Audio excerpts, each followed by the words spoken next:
집시 가문의 조용한 몰락 권력의 그림자 속에서 시진핑 주석이 권력을 잃었다는 소문은 더 이상 추측이 아니다. 그는 군 통제권에서 배제되었고 측근 장군들은 의문의 죽음을 맞았으며 가족은 공식 석상의 모습을 드러내지 못하고 있다. 그의 아버지 시중신의 이름은 박물관에서 지워졌고 시진핑 본인마저 감금된 것으로 보인다. 한때 군사위원회, 공안정보선전 등 모든 권력을 장악했던 그는 이제 체면을 지키며 퇴진을 강요받고 있다.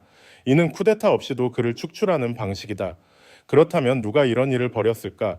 누가 감히 시진핑을 끌어내렸으며 누가 그럴 능력이 있었을까? 답은 지난 3개월간 끊임없이 나타난 징후들 속에 있다.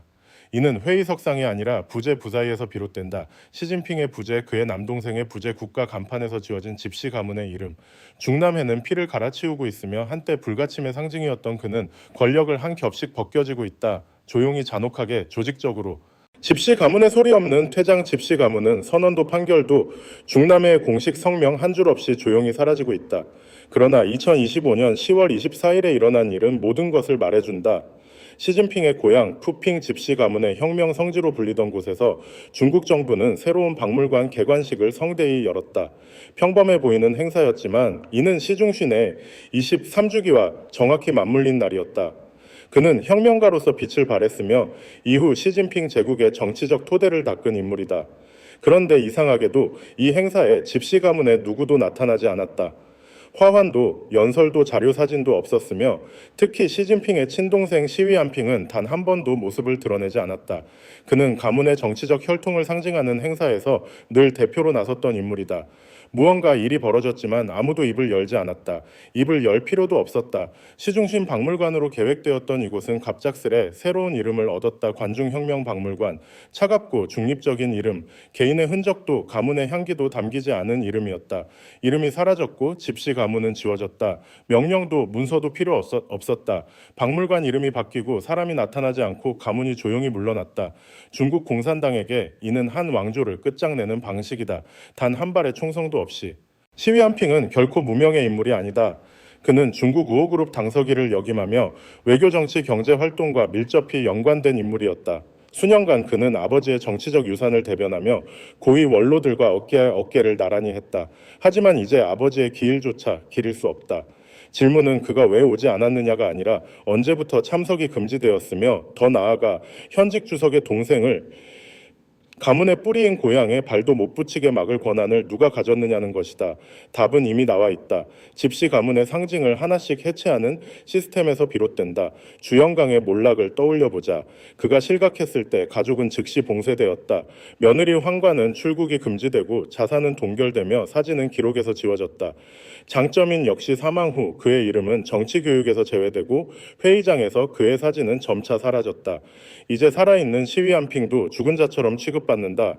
기념할 권리도 이름이 불릴 권리도 존재할 권리도 없다. 이는 육체가 아닌 기억을 겨냥한 일격이다.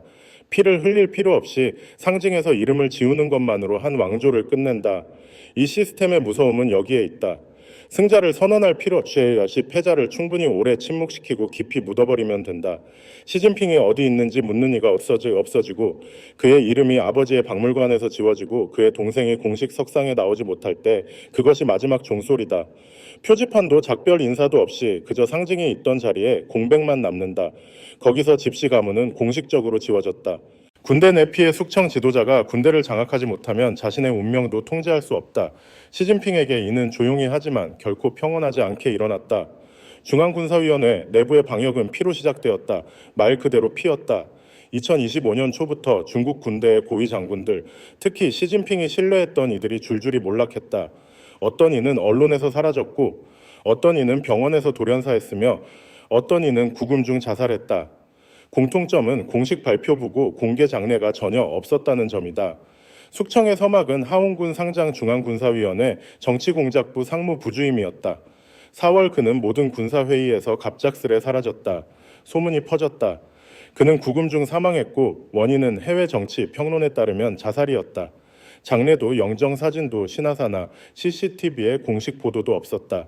그 한 달 전 중앙군사위원회 부주석 중 한 명이자 시진핑의 군사적 오른팔로 여겨졌던 하위동도 베이징 391 병원에서 사망한 것으로 확인되었다.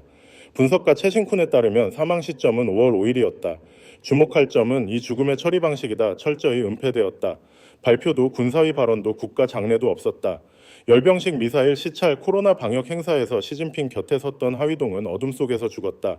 X 플랫폼에서 평론가 조명은 말했다. 한 달 전 군 내부 소식을 들었다. 하의 죽음은 사실이며 베이징은 이를 어떻게 정의할지 논의 중이다. 심장마비로 할 것인가, 조사를 거부하다 자살로 할 것인가. 이는 2017년 당에 부끄러움을 느끼며 자살한 장양 전 총무군부 정치위원을 떠올리게 한다. 시스템이 정치적 설명을 원하면 그들은 죽음의 원인을 결론에 맞춰 다시 쓴다. 하위동 다음은 묘하였다.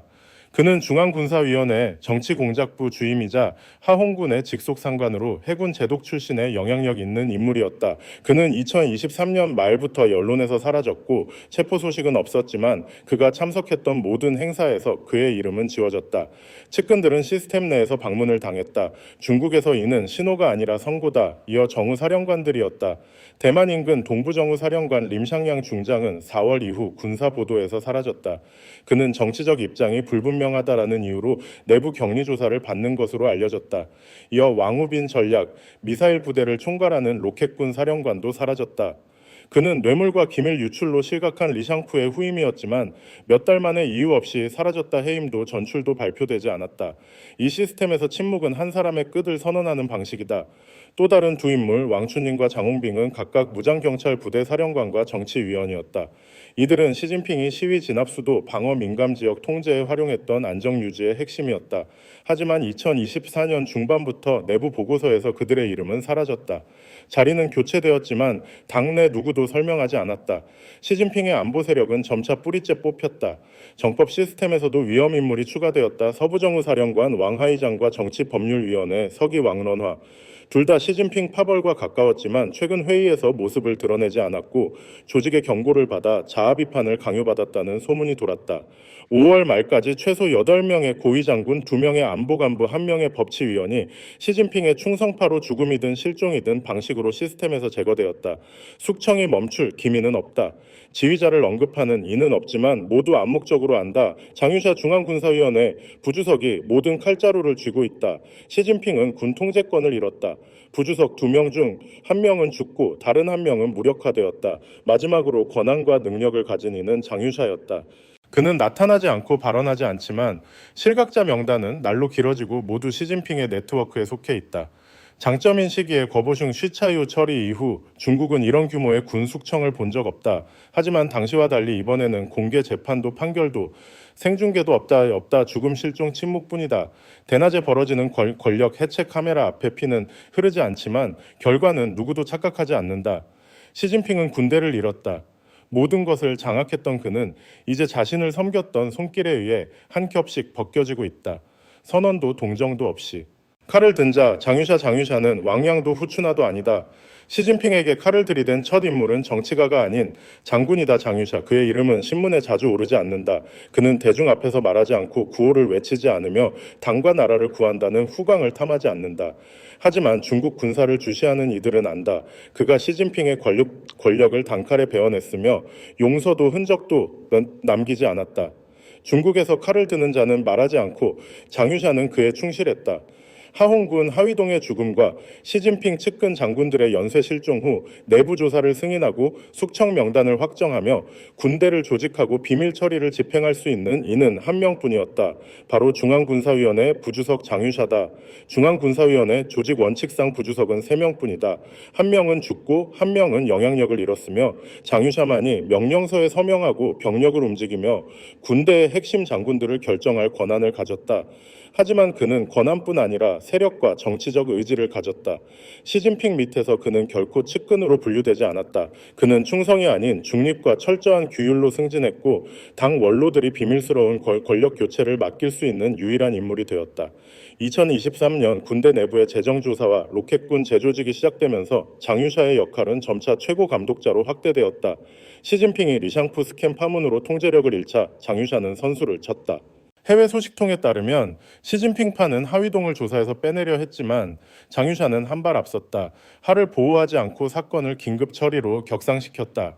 그는 특별 치료로 3국1 병원에 격리되었고 이 병원은 고위 인사들을 비밀리에 처리한 장소로 알려져 있다. 결과 사망 사인 재정에 사인은 재정이 되었다. 이는 반응이 아니라 선제 공격이었다. 강력한 그는 발언은 발언도 하지 않으며 그의 언급을 언급하지 않는다. 하지만 4월과 5월 그의 베이징 자택에는 매일 방문객이 드나들었다. 친척이나 친구가 아닌 것이 아니라 장군 장수지방 간부 중앙 관료들이 문 앞에 찾아왔다. 이는 학자들 사이에 밀전에서 전해지는 후문으로 궁에 들어온 궁수를 연상시킨다. 이는 천왕을 몰아내는 자가 후원해서 조용히 들어와 왕조를 끝낸다는 비유이다. 사람들은 장유샤를 아모라 불렀다. 이는 찬양이 아닌 경고였다. 그는 왕위에 오를 필요 없고 바둑판을 뒤엎으면 충분했다. 심지어 정치 외적 요인도 이 판도를 설명하려 끌려왔다. 중국 네티즌 사이에선 시진핑 1953년 뱀띠과 장유샤 1950년 호랑이띠가 상극이라는 점이 화제가 되었다. 뱀과 호랑이는 한쪽이 살아남아야 한다. 시진핑이 권력 정점에 올랐을 때 호랑이 해의 호랑이는 약화된 호랑이 이미지로 우표에 그려지며 그의 세대가 끝났음을 암시했다. 하지만 이제 뱀이 떨어지고 호랑이는 포효 없이 물었다. 장유샤가 원로들에게 선택된 이유는 분명하다. 시진핑이 자신이 만든 정부를 더는 믿지 못할 때 장유샤는 강경하고 냉철하며 개인적 정치 야망이 없는 교랑이를 다잡기에 이상적이었다. 단기적으로 그는 총서기가 될 필요 없다. 잔재를 청소하고 군대를 정비하고 다음 민사 지도자에게 질서를 넘기면 된다. 소문으로는 왕양이나 후추나가 그 후보로 거론된다. 돌아온 그림자들 한 사람이 넘어지면 시스템이 탈바꿈한다. 하지만 시진핑 뒤에는 장유샤 같은 사수뿐 아니라 과거로 퇴장했던 정치적 유령들이 다시 무대로 돌아오고 있다. 첫 이름은 정칭홍 장점인 시기의 정치국 상무위원이자 그림자 속 군사였다. 많은 이가 그가 18차 당대회 이후 완전히 은퇴했다고 여겼다. 하지만 최근 국내외 자매체와 채널들은 그가 권력 재구성의 배우로 다시 언급되고 있다.